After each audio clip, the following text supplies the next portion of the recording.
50K Ige.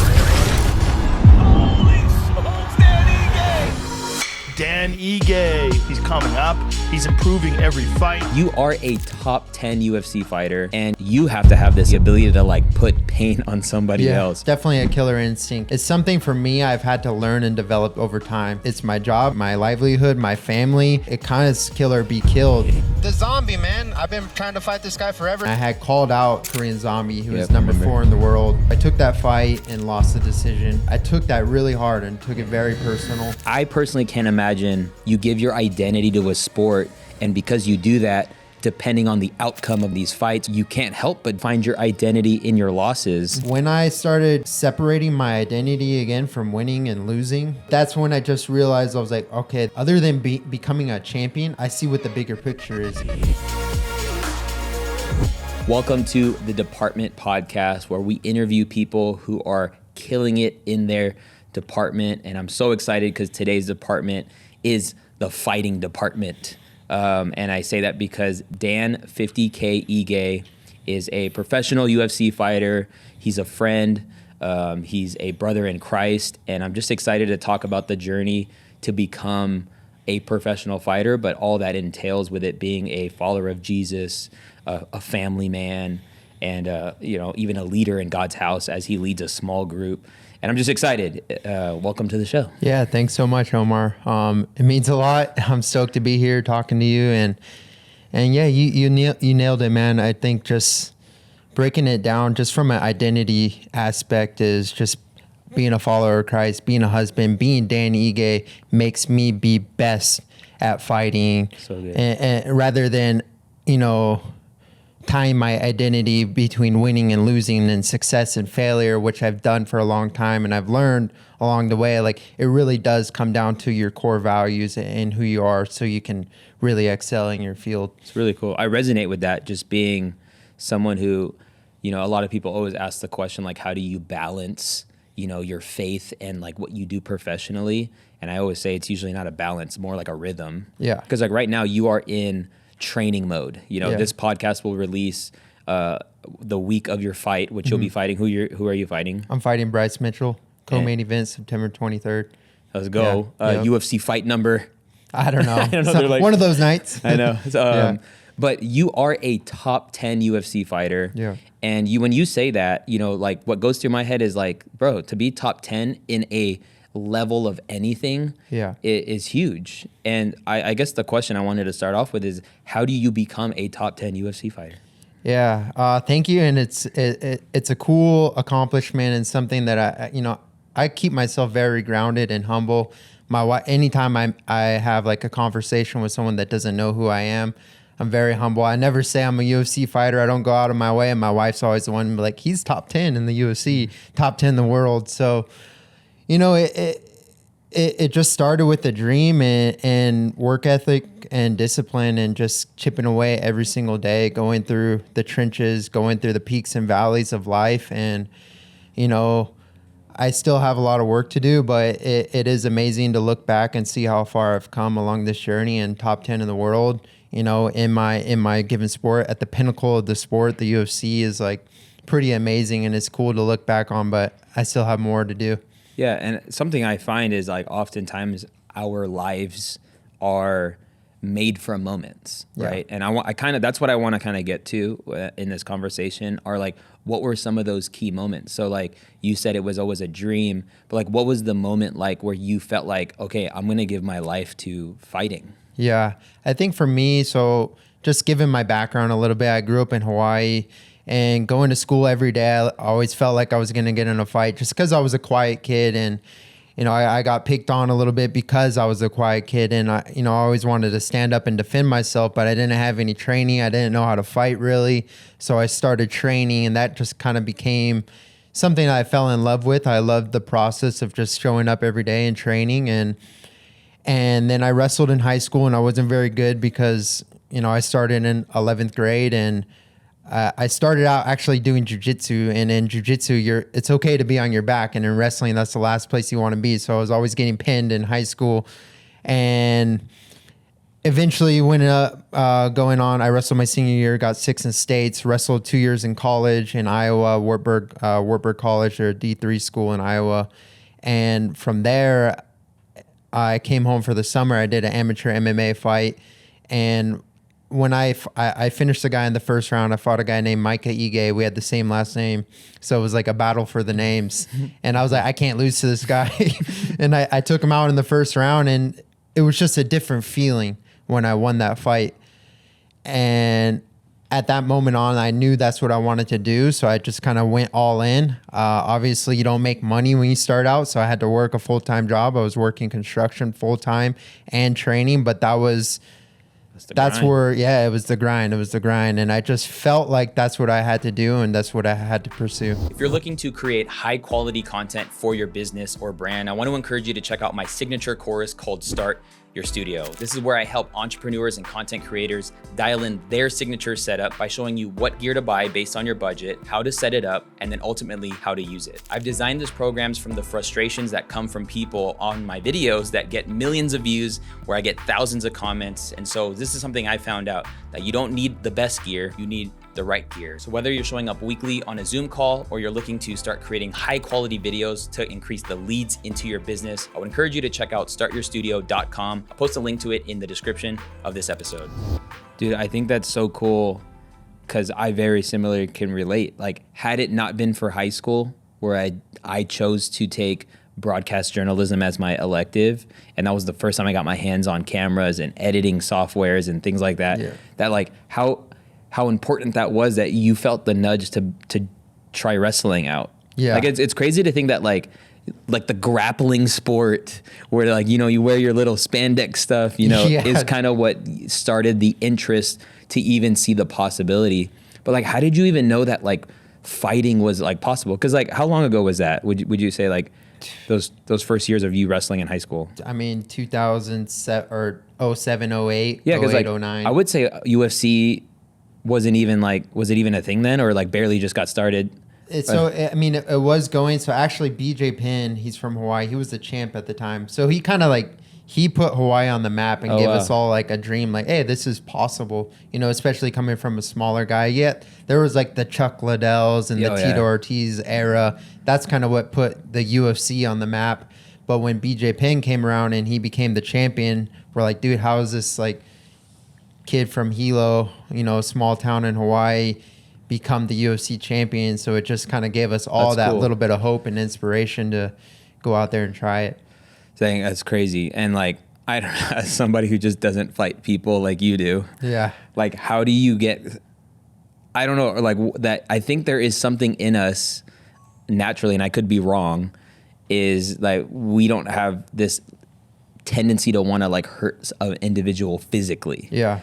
But like, you have to have this ability to be able to turn on the ability to like put pain on somebody else. How did you, I don't know, like, I guess, can you articulate somehow how you kind of can get past that? And like, no, it's for the sake of the sport. It's for the love of the game. It's an art form. And I mean, it's definitely a killer instinct, and it's something for me I've had to learn and develop over time. And you know, I always joke around and say I'm only a serial killer 3 times a year. Outside of that, I am Dan Ige. I'm a nice guy. You know, if I have an interaction with someone, I treat everyone the same. If you're the janitor, if you're the CEO of some company, I try to have like the same attitude towards someone. And I'm always that kind of nice guy. But there are 3 times a year when I'm fighting, I have to turn that switch and turn that dial and just, you know, put that aside. And really, it's when I get in there, it's me versus me. I've always had a hard time, like, especially through my identity in Christ, going out there and like hurting someone. But at the same time, it's my job, my livelihood, my family is on, like, it's crazy. Their livelihood is on the line. So I have to kind of put that at the back of my head, and it kind of kill or be killed, you know, that mentality. And because he's trying to hurt me too. Right. And I'm essentially just in there defending myself, and I'm trying to knock him out before I get knocked out. Yeah, like, I feel like you have I would think that would take such a high level of emotional intelligence, like you say, to be able to turn it on. Yeah. Because they say that, like, because you're a professional fighter, technically speaking, your hands are a weapon. Yeah. Like if you got in a bar fight, you're getting in more trouble than if I got in a bar fight. Not because I'd lose the fight, but because my hands aren't weapons. Yeah. And for you to have to be able to not only turn it on and off, come fight time, but that, like you mentioned, you're a Christ follower. Yeah. And so like, you've asked me multiple times to pray over you before a fight. And like the prayer is kind of like, I'm always the kind of guy that wants to make a prayer a very rooted in the right way. It's not like, the prayer isn't, I pray that you make Dan win the fight. Yeah. The prayer is that you would be obedient to the Holy Spirit and that you would have the wisdom to operate. Like it's a different way of praying. I can imagine that like maybe somebody else would have the opposite type of prayer. Like, I just pray that the opponent doesn't know what they're doing, yada, yada, yada. But no, let's pray for your mind. Let's pray for your spirit. But I would love to talk about that moment. So you have this moment where, you see it possible that you can do this with your life. You can become a professional fighter. Mm-hmm. You talk about your faith. What was that moment like? Trusting Jesus as your own personal Lord and Savior. So that I actually, when I gave my life to Christ, I was in high school. I was attending a youth group at the time, and that's when I just kind of started wrestling. And like my pastor gave me a verse, Colossians 3:17, to do, any word or deed, do everything that you do it, do for the Lord. And I took that verse and I carried it with me in my training, in my day-to-day life. Obviously, I had my backsliding years where I fell off. I was saved, but I just went off. I had my experience. I have a long testimony on that. Just like, doing things I probably shouldn't be doing, but it all comes back to Christ, and He was there with me the whole time. But essentially, from the day-to-day faith, it was always testing myself, pushing myself to get out of my comfort zone, because I feel like the magic always happens outside the comfort zone. So like everything I did was uncomfortable. Obviously working construction 40 hours a week, then going to train while I've been in the sun all day, shoveling and working concrete, to going and picking up bodies. After I was picking up wheelbarrows, I go to pick up bodies. And that was hard, but it was like very callousing for my mind. But I always had that like thought, like, I know Christ suffered, so like I can suffer a little bit and just go through this process and just believe in it, because in the beginning, no one believed in me. My wife did at the time, she was my girlfriend at the time. She had a belief in me, but everyone else around me, my friends, my family, because I wasn't the most like talented guy, I just knew how to work hard. Like no one really believed in me till maybe till I made it to the UFC. Till you were in top 10. Yeah, for real. Dude, so okay, you say you had a season where you kind of backslid. And if you're listening to this and you're like, what does that mean to be, to backslide? It's kind of a Christianese term to say that like at one point you made a decision and you told God you were serious. And then because quote unquote life happens, sometimes we take God off His throne and we put ourselves onto the throne. And then you had a season where you kind of just lived for you, and walked in your plan. Mm-hmm. What did that moment look like where you were like now you became serious about your faith? Like what was it that made it? Because I know a lot of us go through that. We have these ruts, or we have these seasons where like, where is God? And then it usually is a lot of the times it's when something bad really happens, and we come to a really low moment, and like, okay, God, I need you, and I'm not going to do that again. Like, what was that for you?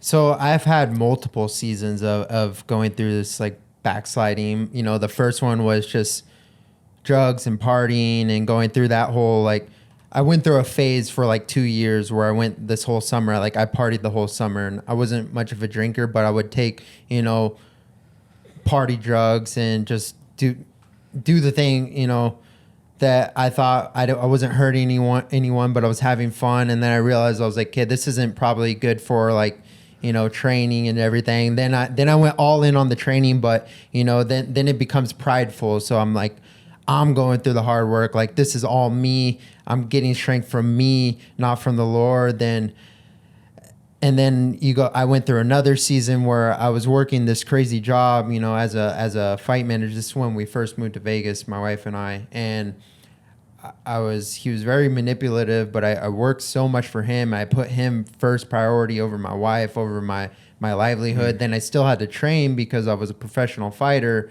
And it wasn't until like I almost lost my marriage to where like I realized I needed a priority shift. And I don't even like to say God number one priority. It's just building everything around God. Right. You know, Jabin preached that a lot. Like, build your life around the altar. What if I told you that you can use my studio here in Las Vegas to record your video podcast? The answer to that question is yes. The video department is the cleanest and crispiest video podcast studio in Las Vegas, hands down. And you'll get access to my team, my equipment, and all those things. So all you have to do is literally schedule the conversation, come in, and get it captured. Does that sound good? Then check out the videodept.co/studio. I'll be sure to post a link to it down in the show notes. But either way, don't miss this opportunity on starting a video podcast this year.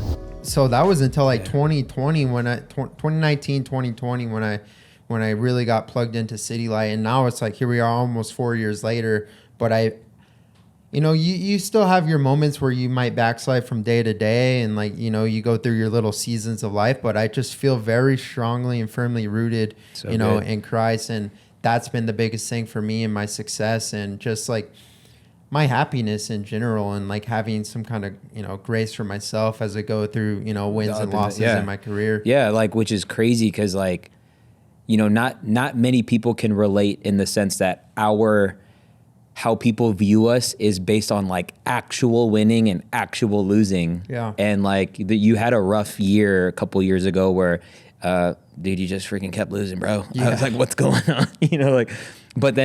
But then not to find your identity in your losses. Mm-hmm. Like I personally can't imagine a professional athlete, you give your identity to a sport, and because you do that, depending on the outcome of these games and these fights or whatever, that like you can't help but be so up and down. Yeah. So like I would say like how has your relationship with God been able to influence the ability to not really put your identity in the outcomes of your fights? So, it came through going through that, to learn from that. And, just for the people at home listening, I went through a season from 2021 to 2023, basically, where I lost 3 times. So I didn't get a win for 2 years. Yeah. I fought in March 2021. I got a knockout of the night, $50K bonus. Like, life was good. By the way, just to break it down, like if you have the fight of the night, literally from UFC, you as the fighter get a bonus of $50,000. Yep. Cool. So, and we'll get into some of the money stuff, which I'm excited to. Yeah. So had a great performance, $50,000 knockout of the night. And that's why they call you 50K. Yeah. Because how many times have you gotten kind of that? Officially only 3, but I mean I've gotten robbed a few times from that performance. But I believe you. Yeah. Then my wife was pregnant, 36 weeks pregnant at the time of that fight, and I had called out this guy at the time, Korean Zombie, who was number 4 in the world, and they called me while we were in the hospital. We're like, hey, here's the fight you asked for, main event, June 19th. And I felt like my wife was literally about to give birth, and I was like, listen, here's our situation. I talked about it with my wife, and she's like, you have to take it. It's a great opportunity. You asked for it. And so I took that fight, went through the whole training camp, had a newborn, my son Bam. So thankfully my mom was staying with us, so she helped a bunch. And I went all in. I mean, not that I haven't gone all in on my training before, but I did everything right and trained super hard and went into that fight and lost the decision. And I took that really hard and took it very personal because I did everything that I'm supposed to do. And so part of me wanted to get that back right away. Yeah. So I got another fight. They offered me a fight in December, and I fought at the T-Mobile Arena. It was sold out, big crowd. And I remember walking out into that fight just completely numb because at the time I didn't know it, but I was going through depression because of the amount of pressure I put on myself as a dad to go out there and perform Dude, and provide. And not to mention, this is like in the whole C19, you know, you fought that fight in June was like no crowd, right? Yeah. And then here you are, the T-Mobile Arena. Like, Yeah. I could imagine that's playing such a huge role as well. Totally. And it was very hard for me to just embrace the moment and like be there.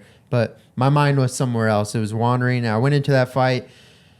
Again, another very close fight, and I lost the decision. Some people say I won, but at the end of the day, I lost. Yeah. And so I was like beating myself up over it because I was like, dude, I'm doing everything right. I'm sleeping good. I'm eating good. I'm dedicating all my time I have to training and recovery and, you know, not the Lord, just everything on my own. And I was going to church, just kind of going through the motions, but I didn't build my life around that. And then again, I went through one more fight. I fought again in June. They gave me 17 weeks to prepare.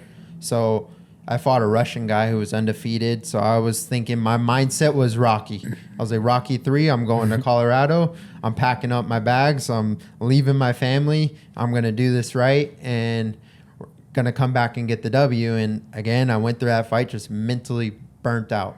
And I showed up fight night and I was like, I was so behind and lethargic because my mind was burnt out and I never gave myself any rest mentally.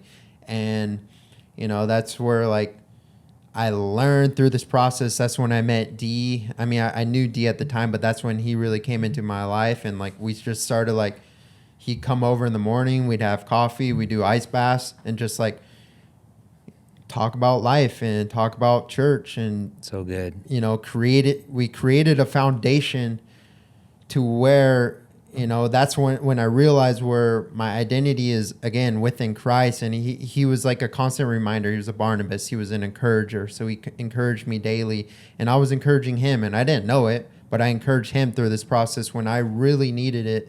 And when I started separating my identity again from winning and losing and understanding the importance of just brotherhood and community, and because I'm such a just an introverted person. I would isolate myself because I was just training, and then I have no time for no one else except for my wife and son. And I don't think that was a bad thing, but what I didn't know I needed was my brothers, you know, my church, my community, because everyone at church, when I first started going, it's like no one knew I was a fighter. Yeah. They just knew me for Dan Ige and they loved me for that. And I always had a hard time getting close to people because like, dude, I don't know if you want to be my friend because I'm top 10 in the world. I feel that. I feel that because I'm top 10 in my, you know, 100%. No, I'm just kidding. Yeah. But that's when I just realized I was like, okay, I see what the bigger picture is. You know, I didn't really have like other than becoming a champion, I didn't have a purpose. Like I didn't know what my purpose was. So going through what I went through, you know, going through experiencing depression, anxiety, you know, negative thoughts, I learned that all of us, you know, human beings go through a lot of this thing, you know, a lot of the same stuff. And I realized I have a platform and that I can use my platform to help people and encourage people. You know, you have other people that do the other things that use their platform and, you know, talk a bunch of crap and like, you know, build it up because, you know, they're just trying to make money. But I realized I can use my platform for good, and it gave me more sense of a purpose, and that essentially helped my fighting. You know, now I'm on a 2-5 win streak. I'm knocking dudes out again. I feel good. And Yeah. But that's the game, man. It's up and down, and I know, it's you gotta wild. just kind of be good with it. Dude, And it's been crazy, like seeing you journey through it, you know, like just because you train for a season and you have these like really high highs a few times a year, and then stewarding the emotional turmoil in all that could be so taxing for an individual. But I think, yes, I want to encourage you, like you do it so well in the sense of how you use your platform to give God glory, how you use your platform to show what it's like to be a faithful husband, a loving father, and then also a leader. You know, you lead a small group at our church, and it's cool that like you say, man, I've just, you know, at a moment you felt worried because like, I don't know if people want to just be my friend because I'm a UFC fighter, but like you've put yourself in a position to be used in a way that like maybe there would be a person that's like, hey, he's leading a small group, like a men's small group, and you know what that could do to an individual to see that. You know, I think about when I first got saved, it sounds so materialistic and silly, but when I saw what the pastors that I was watching preach wear, they were wearing like clothes I would wear, and I was like, dude, that's so cool. Like this person is so passionate about God, but like they dress really cool. Like as silly as that was as a 20-year-old, it connected with me, and I could only imagine like how you and Kyle, you know, with your guys' group are helping other men, fathers, and I know there's been so many cool stories that have come out of that. How has it been to be married to? And I think you guys do it so well, you and your wife, Savannah, as far as her involvement in your training, in your nutrition. But like, how I don't know, how does one support a fighter of a husband, you know, in all of that? Like, how does Savannah do it? She's truly great. You know, my wife, Savannah, she's the definition of a ride or die. She goes through all the emotions that I go through, you know, the highs and lows of the sport, going through, you know, putting herself secondary when it is training camp to make sure that my needs are met, that I can perform at my absolute best so that at the end of the day that I can give back to them and provide for them, because this is my job. It's a weird job. It's crazy. You know, I go and train every day. I don't get paid to go train. That's literally wild. Have to keep myself accountable and show up every single day, whether I feel like it or whether I don't. And you know, we don't get the bag until we step in there and they lock that cage door. And so it's a lot of commitment going into that. And sometimes, you know, sometimes you get injured. Sometimes your opponent you could go all the way up to the fight night and your opponent doesn't make weight or drops out or gets the flu. And then you don't get paid. That's wild. And that's the hardest part about this sport. It's just, you know, is being consistent in that and, you know, trying to keep your mind, you know, steady as you go through these ups and downs of the sport, because nothing, you know, tomorrow's not guaranteed. We don't know. So taking it one day at a time, day by day, and just giving it our absolute best effort every single day. That's all we can do, and that's all we can control. And, you know, again, my wife has been amazing on this journey. And now, you know, as a mother of Bam and second baby on the way, you know, that's her role now. She's an amazing mom. She does everything. She's a stay-at-home mom. She takes care of Bam. She's a primary parent, where my role, which took me some time to figure out and understand, is going out and giving my best effort every single day. And that helps. That makes me feel useful when I'm able to go and train and give my best. Dude, that's so cool. Let's go into like the money side of things, because I was actually very surprised. I think it was a couple of years ago, we were sitting at Bad Owl Coffee, and you were sharing like what you essentially make, and you were in a losing rut, you know, and it blew me away that like somebody at your level, you know, would have financial issues. But like I would love for you to break down, what is it like to be a professional fighter financially? Like you just mentioned, you don't get paid to train. You're gonna get paid to fight, but until you fight, you don't get paid. But you have bills and expenses you have to incur, trainers and things like that. So like, how does one structure? Because like the way my brain works is like, oh dang, you are this business, like your body and your skill is a business, and the expenses to make this business run well, you know, you have to upfront those costs. Yes, like. So it's crazy. For a lot of people that don't know, you would think the day you get into the UFC, like you're set. You don't need to you don't need to work. You're at that Conor McGregor level for sure. And you know, that's what I thought too. But I worked another job, maybe 6-7 fights into my UFC career. So a starting pay for a UFC fighter making their debut is like $10,000 to show, $10,000 to win. Dude, and no thank you. Yeah, dude. Like straight up. And like coming from making like 1,000 and 1,000 on the wild. regional scene, like you're like, sweet, 10 G's. Like I remember I fought in the Contender Series. They paid me $5,000 to show, $5,000 to win. But when I went into fight week, they gave me per diem. They gave me $700. Oh, okay, that and I adds was up. like, dude, this is like more money than I ever even made from a purse. And I went to the craps table. Backslid. But yeah, I backslid for sure. So yeah, that the pay is crazy, but you know, I'm on my 5th UFC contract now. I'm making pretty decent money. When you say contract, that's like a year or like, what does that mean? So when I signed to the UFC, they'll give you 4 fights, you know, 10,000 and 10,000. And if you win, it'll escalate. So you might go like 10 and 10, 12 and 12, 14 and 14, 16 and 16. Typically fighters, after their 3rd fight, they would renegotiate, re-sign with the UFC. So I've done that 5 times now. Wow, okay. I'm on my 5th contract. So I'm making decent money. But when I went through that season when you and I met, I was in a very tough spot financially. And in perspective, I'm very blessed. Like I bought a home, my truck's paid off. Yep. You know, I don't have to look at the price of what dinner's costing or whatever. You know, that was the goal to me from the beginning, was like, I just want to make it one day to where I don't have to worry about how much dinner's going to cost. Sure. I've surpassed that. So I'm very blessed and fortunate in that perspective. But from a fighter perspective and an athlete perspective, you know, you take top 10 in the world. So I did this, I looked this up one time. Let's just break it down. There's 10 weight classes in the UFC. So that puts me somewhere in the top 80 in the world.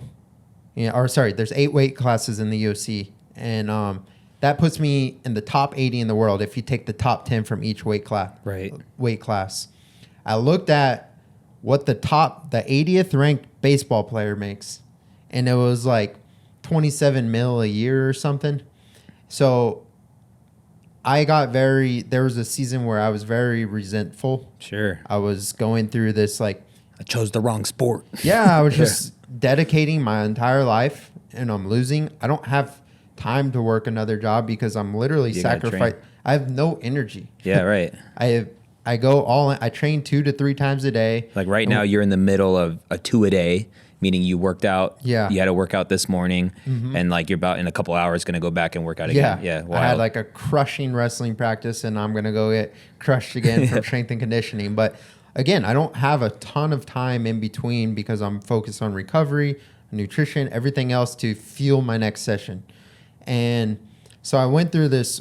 I had that fight, that knockout of the night. It was amazing. I went 1-2, won once, lost twice in 2021. Then in 2022, I fought 1 time in June, and I didn't have another fight till January 2023. So 2021, I made decent money.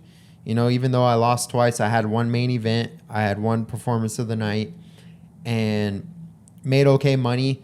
So I had to pay decent money in taxes for 2021, but going into because you're a contractor. Yeah. Everything I get 1099, so it's on me. It's crazy because so that means you're responsible for your health insurance. You're responsible if like you break something. There's things that there's we could take like training claims, like injury claims, pay a deductible, and the UFC will cover it, and then we're covered from the fight. Anything that happens into the fight, but that's why a lot of people will go into fights injured because they want to use the insurance to claim injury. That's wild. That's a whole nother topic. Yeah. But yeah, and then again, let's go back to the starting pay, 10 and 10. Right.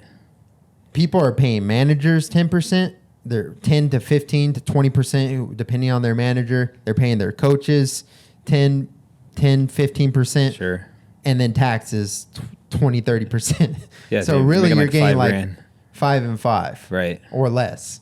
And then all your food, all your training. So it's almost negative. No, it's wild. But I mean, I would even wonder like a coach. That's a grind for a coach. Like they're only like to put their eggs on a basket of a newer fighter. Yeah. They have to really believe in that person Cause like, I mean, also for them, $1,000, man, you know, they would need a handful of those guys to be able to be training up and stuff. Yeah. And it's hard, especially for the coaches that they'll put in a 8-week training camp and then someone gets injured or pulls out. No one gets paid. It's wild. It's a rough sport, but you know, it's trending, you know, upwards. Sure. And would you say it's like, you know, like you're a coffee connoisseur. We're in what is called the third wave of coffee. Yeah. This is where the specialty roaster and stuff. Like, do you feel like the UFC, like, I don't know, similar to like golf, like who would have thought that golf would have gotten to a place where like a new league would open up and like it would cause all this drama? yeah. Would you say the UFC is still on the come up on figuring out the legitimacy? Because when you talk about it in this light, not to ding the league, but it sounds like it's gnarly. I mean, you are making it hard for somebody to want this. Yeah. And like the only thing you have banking on a league is the level of athlete and the level of competitive nature that would be distributed on a entertainment standpoint. Yeah. And if you take away these like financial upsides that other sports would have, I mean, you make it hard for somebody to want to fight. Totally. So it's such a fine line. It's very hard because in the beginning it was never about the money. Sure. And it was to be the champion, to be the best. And the money comes, right? But there are other leagues out there that are coming up that are competing with the UFC. They're paying more money than the UFC is paying.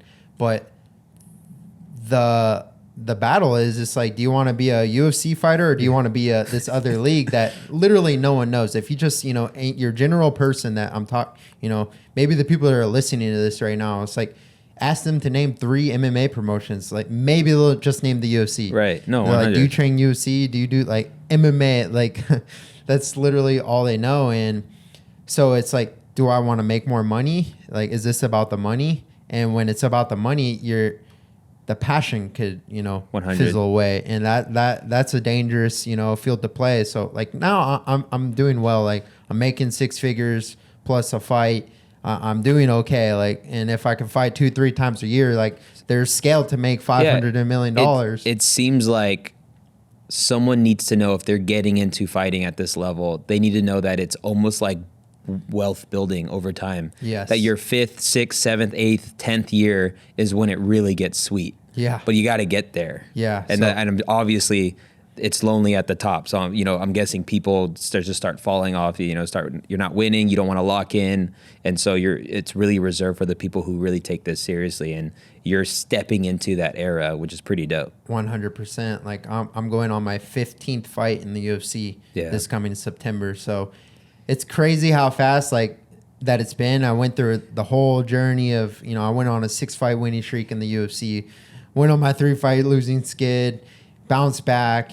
But it's at the end of the day, it is about the journey and the process. Like these moments, these, you know, getting your hand raised in front of 15,000 fans, like that's amazing. But it's the day-to-day process that we have to look back on and be like, that was the best part, is showing up every single day, getting to see my brothers, training hard, and putting in that work. Because I may never reach the belt, but I always have something to strive for. Yeah. And it is about showing up every single day and just giving it your best. And I believe good things will come from that. Dude, I think it's really cool that like your son and future, do you guys know what you're having?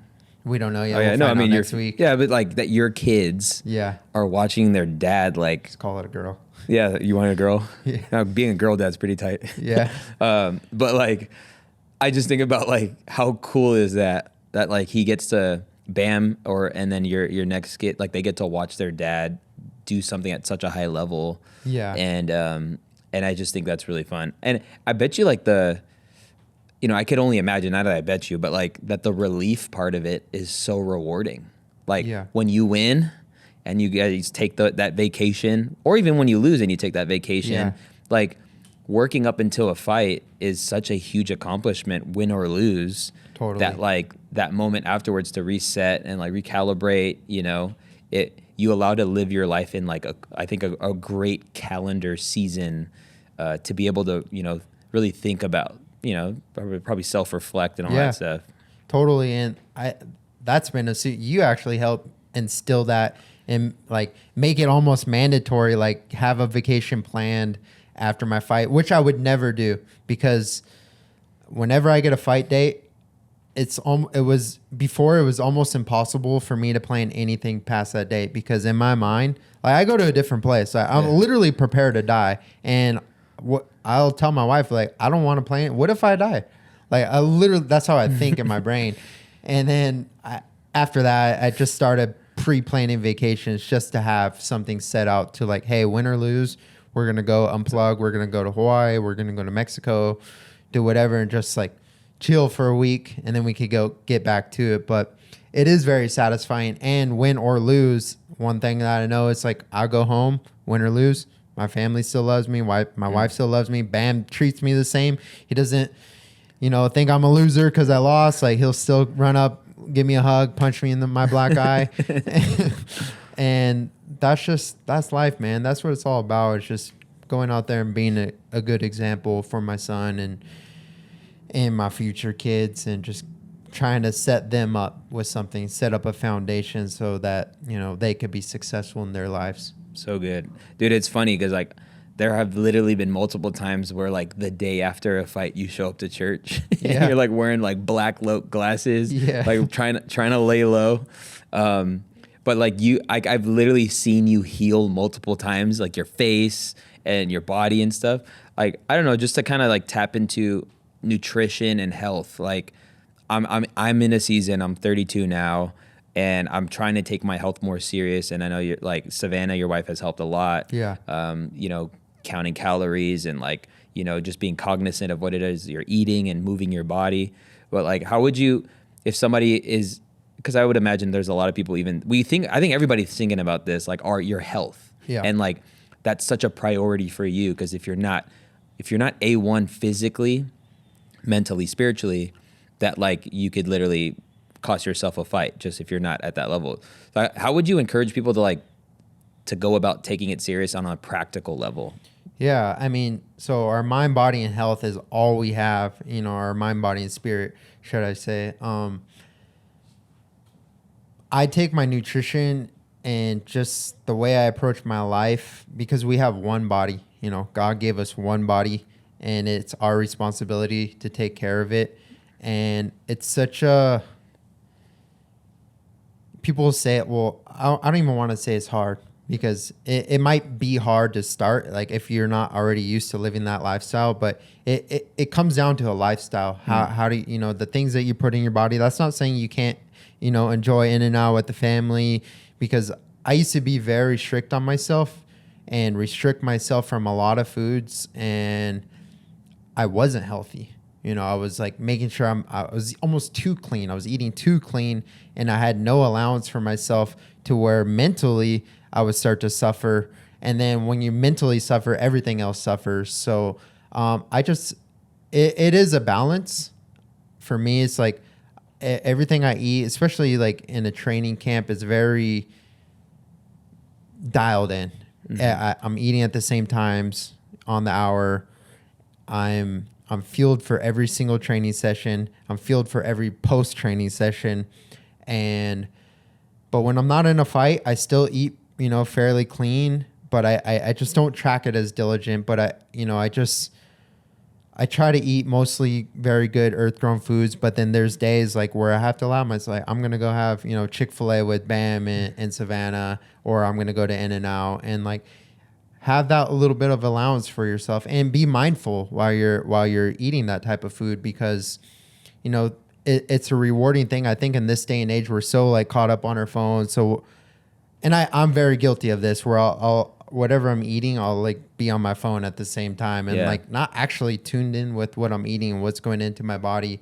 So things I've done to help me is just be very in tune with the moment, and it helps you be present too, which will carry on to other aspects of life. But be present in the moment of actually enjoying the food that you're intaking, and be present with your family while doing so. So that's something like we'll do, like a family dinner with Bam, Savannah, and I will all eat the same thing, and it's like generally healthy. We'll have like our carbs or some type of veggies, some type of protein, but we're all eating the same thing together as a family, really cool. and that's been like awesome just really for cool. like mental health, physical health, spiritual health, like bonding with your family.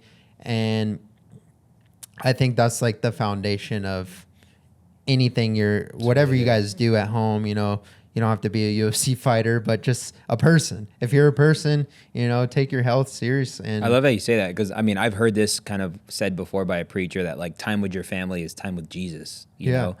And I like how you say be intentional about what you're putting in your body. I think most times when I have those seasons where I'm not thinking about my health as a priority, that I'm not thinking with what I'm putting in our bodies, which is so crazy that we actually get there as general consumers and, you know, you could say Americans, that we just are on the go, go, that like we're not even taking a moment to realize like I'm putting this in my body. Yeah. You know, like you look at the back of the label, it's like 21 grams of sugar. Like that's I put 19 grams of coffee like in this same drink. There's 21 grams. Like that's crazy. It's wild.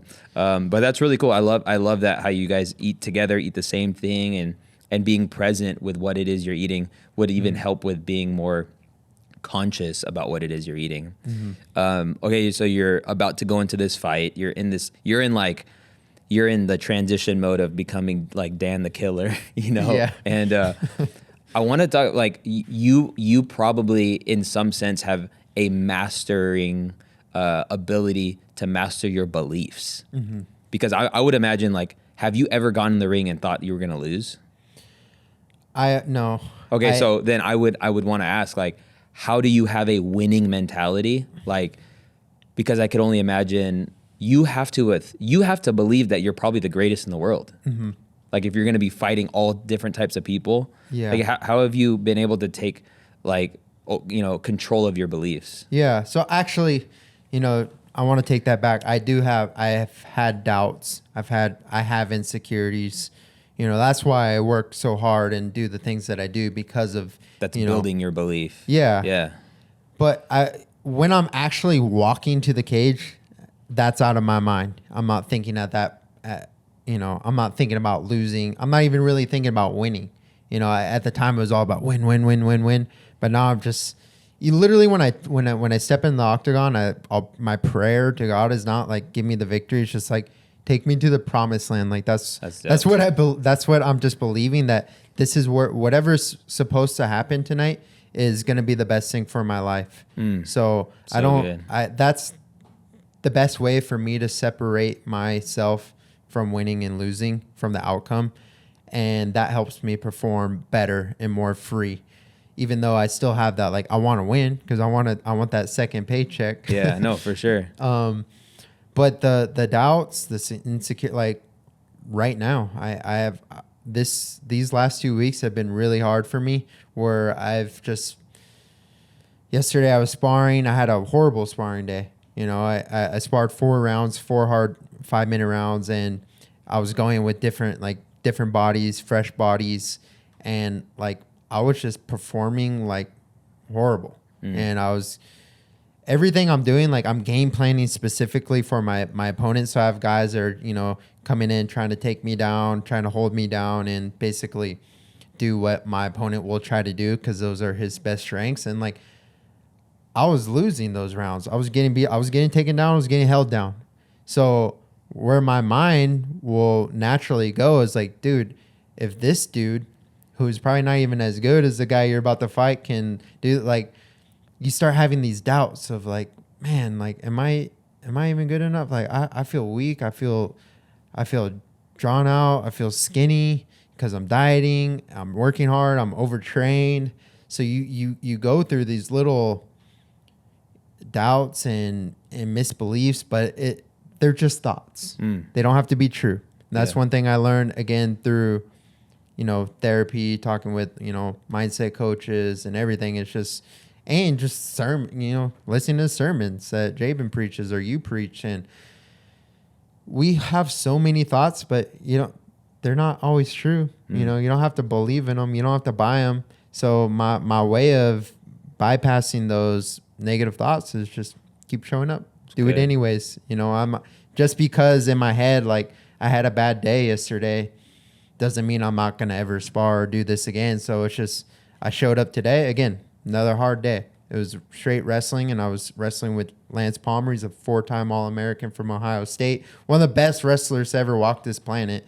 And if he takes me down, it's like, you know, I go home and like, man, I got taken down today. But then again, it's like, I got to give myself a little grace. I'm going with the best guys in the world on a daily basis to try to, you know, make myself better. Right. And I put myself in those uncomfortable positions and situations, and it's literally just show up, go through the good days, go through the bad days, because that is the process. And without the good, there is no bad, vice versa. And throughout the process is where the confidence is built. And so good. And dude, I'll have negative thoughts literally all the way up to the day of the fight. Like I've woken up on days where I was like, didn't feel my best, and I was like, dang, I know this feeling. I've had days where I went to sparring and I felt like this and I didn't perform well. But it's like, it is what it is, you know. It's the fight day. I can't call Dana White and be like, can we move this fight to next week? Like, no, this is the fight day. So that's when you just have to put everything aside, trust in the process, trusting, you know, that everything you did preparing to this fight is going to, you know, your body is ready. Your body knows what to do.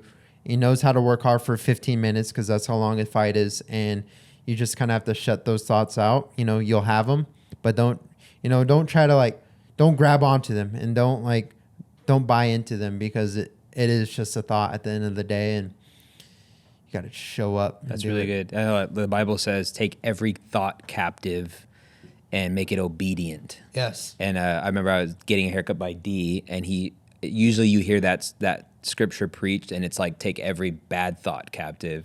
But like, no, it's the good thoughts too. Yes. It's average thoughts. Take every thought captive, that like we have control of our thoughts. And like, we started off the conversation talking about how emotionally intelligent you have to be to not allow yourself to be, moved by your emotions or moved by your bad thinking or even average thinking or whatever, just you say like stick in the process. That's really good. I think that's so helpful, like as far as anyone like doing life, like we're all doing life in some capacity. And I think in a paralleled way, we all have these fights that we go through in life, and how we approach them, what we're doing in the process to prepare ourselves when that moment comes is so important. It's about the process. For sure. And I think another good thing is like keeping it playful, because again, something I've learned along the way is like, I take everything I do super serious, and almost too serious to where it's not even fun anymore. I'm like, why am I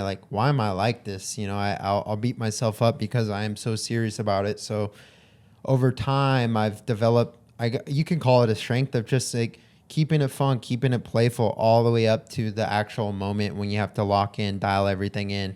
And I think that helps you actually flip the switch when it actually matters, because again, mental energy, like it's hard to stay focused. It's hard to stay focused for a minute.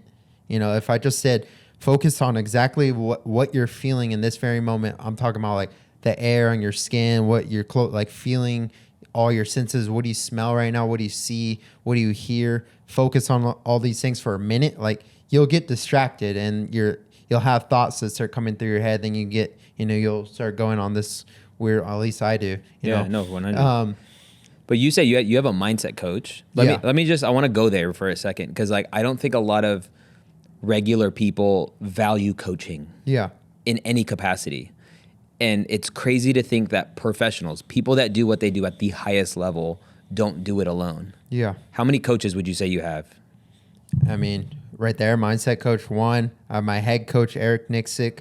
2, I have my boxing coach, Jimmy Gifford. 3, I have a wrestling coach, Chase Pammy. 4, I have, there's a bunch of coaches at the gym, but those are like my core. Then I have my brother-in-law, Skylar Close, who I bring out for fights, and he's just kind of like my comfort. He's there for me, helps me with little things. So it's a whole team. I have my wife. Yep. I have a nutritionist. Why do you think people don't value coaching? I don't know. I think people are, cheap. Generally speaking. Yeah. Okay. Yeah. Maybe they don't want to make the investment, but it's an investment in yourself. And then what's crazy is like when you invest in coaching, you're usually investing in somebody who's really good at what they do. Yes. So they're actually going to help you get further faster. Yes, and it takes away like a lot of the thinking and the stress that you would typically go through if you try to do it all on your own. But yeah, coaching is huge, and that if you asked me 3-4 years ago, to go see a therapist or do mindset coaching, like I would be like, that's for the mentally weak. But like, why would I do every single art and aspect of training, but not train my brain? Which is, I think the sport's probably 90% mental. It's wild. And yeah, ever since I haven't lost since I've had a mindset coach, but that's pretty wild. Yeah. That's crazy. Like to see that like distinction that like you had a mindset coach or you didn't have one, and you had struggles with what you were thinking, and like you're down and you're emotional, and Totally. and then you have someone who teaches you how to use it to your advantage. That's just like manage that's your so cool. emotions, manage your thoughts. And What has been one of like the coolest thing your mindset coach has told you? so he uses this reference called grab your balloon, and grabbing your balloon is basically means become present. So if I'm standing right here, imagine I have a balloon, I'm holding it.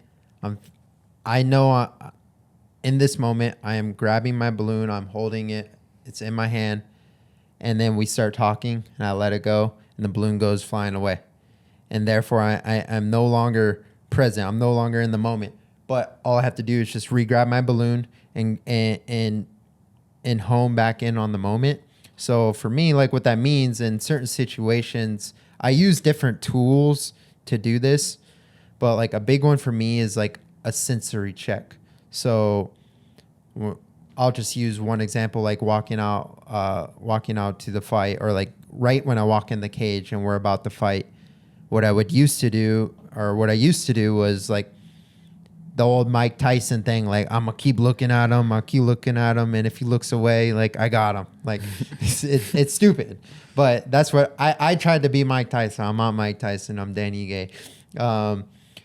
What I've learned that helps me in the moment is taking a second to just ground myself. So what I'll do is like I'll feel my feet on the canvas. That's one sense right there. I'll feel my feet on the canvas. I'll smell my gloves. That's 2 senses. So wow. I smell the leather of my gloves. I feel my feet on the canvas. And then number 3, I'll take a look and I'll just make a connection with one random person. If they're in the crowd or I see Dana White or whatever, I don't put any thought behind it. I just make that connection.